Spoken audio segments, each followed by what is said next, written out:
How to make chocolate pudding. Chocolate pudding is a popular and delicious dessert and easy to make from scratch. You will need a medium saucepan, a half a cup of cocoa powder, a half a cup of sugar, 2 tablespoons of cornstarch, 2 cups of milk, a whisk, an egg, a small mixing bowl, a quarter cup of semi-sweet chocolate chips, and small ramekins. Step 1. Mix the cocoa powder, sugar, and cornstarch in a medium saucepan.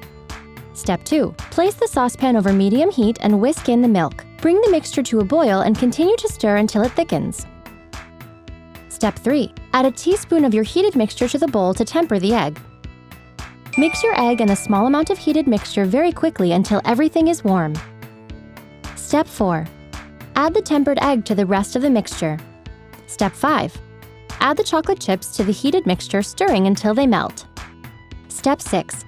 Pour the pudding into small ramekins and refrigerate for an hour. Then grab a spoon and enjoy. Did you know? According to census information, 1,233 establishments manufactured chocolate in 2007.